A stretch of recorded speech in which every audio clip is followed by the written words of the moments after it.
All right, good morning. Good morning, good morning. So now, I finally got 10.69.1.1. Yeah, I've been waiting a minute to get this one, so I'm finally in the fight.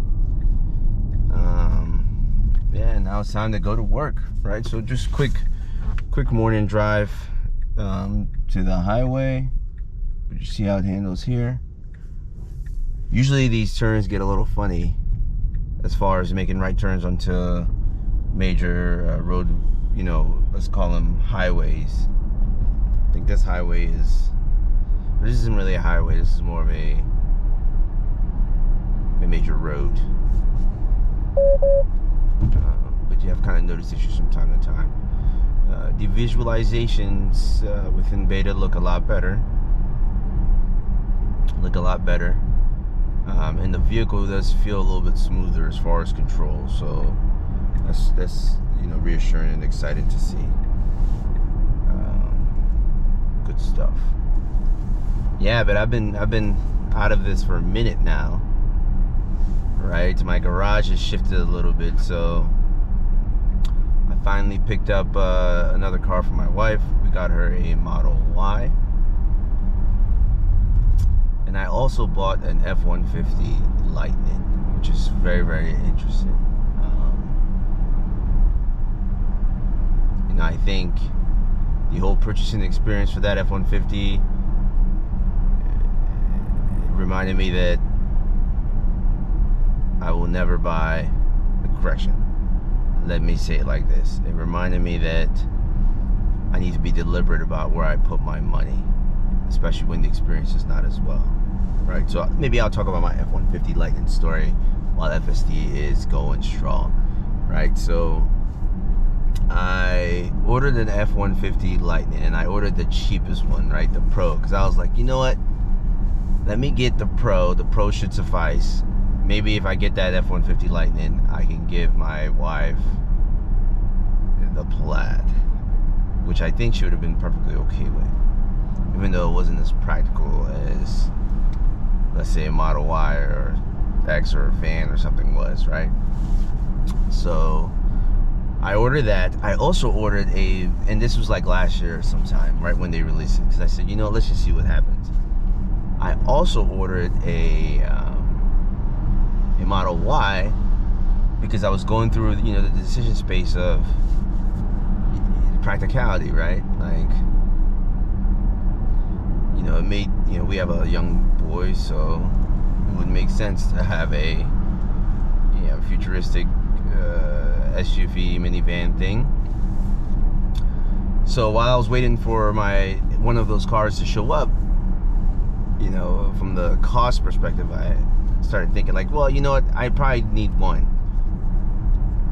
right? One vehicle. Now, it's not really even a need, but it's for quality of life for both of them. I don't need, for my wife and my son, I don't need two vehicles. Correction, I don't need three vehicles, I need two, and one obviously would be dedicated to them. My read was, at the time, my wife was not about the Model Y. And what I found to be the most interesting was, when I would ask her about the Model Y, she would bring up things that had nothing to do with the vehicle itself, but more with design aesthetics. So she would say things like, you know, she would talk about design aesthetics or design characteristics like color of the vehicle, and say things like, oh, it's not this, it's not that, or she would bring up like the wheels, right? So she probably saw like the regular 19s and she didn't like those wheels. So the vehicle's slowing down there a little bit. Maybe it's being more cautious, I don't know. But anyway, after some time, she ended up seeing like a black Model Y with black wheels, and she fell in love with the vehicle, right? And it was so funny to watch it happen. I was like, wait a second, are you telling me you like the Model Y now because of the black wheels? She's like, yep. So it worked out in her favor, at least, that I ordered both vehicles, right? Especially with, there was a, you know, supply chain, demand, inflation, blah, blah, blah. All that stuff was happening. And then Tesla was doing their price increase party. So, you know, it made it easier for me to kind of view my actions as you know, being in alignment with value. So I ordered the F-150. Like I said, I ordered the Pro. When I ordered it, I had to be assigned a dealership, which I was like, geez, get out of here. Like, I don't want to deal with a dealer. Like, this is disgusting. I was assigned a dealer, and I was, you know, assigned a pretty, you know, nice person, right? Like a good, what seemed to be a very genuine young man who seemed to just do his best for the customer. Every time I called, you know, they probably have one of those systems that, you know, align phone numbers to customers. So he'll be like, you know, I'll call them, and then he'll be like, good afternoon, you know, Mr. Blah. And I was like, what the heck is happening here, right? It felt like something different than what Tesla does, right?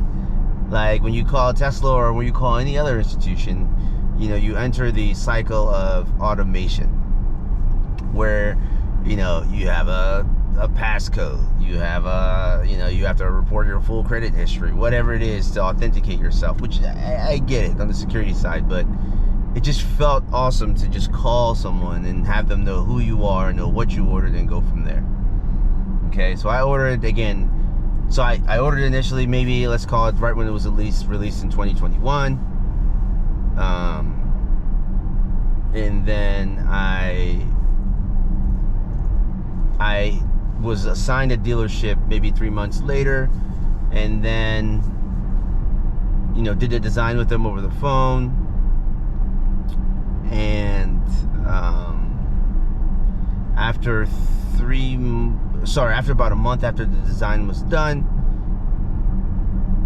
you know, that process in itself was super awkward, and it didn't even work out the way I thought it should, right? Because, you know, the person designed the vehicle for me over the phone, and it was weird because I selected a vehicle, a specific truck, right? I said the Pro when I made my reservation, and when the dealership took it over, they had to redesign the vehicle in some back-end system to actually officially order it, which I thought was just super inefficient and ineffective, is what it ended up being. So I ordered the Pro. The gentleman then sent me, I said, hey, you know, obviously what you have done I can't see on my side. Can you send me a copy of my order? He said, absolutely, sir. He sent me a copy of my order. It said Pro. It said all the things I wanted on it. It had the 9.6 kilowatt hour inverter on there. It had the spray and bed trunk. It had and that's all I really cared about, right? Because I wanted to do work. I wanted to go to the dump, you know, dump stuff and do work in that vehicle. Ooh, that was kind of tight, but not bad. Okay, so yeah, so after I then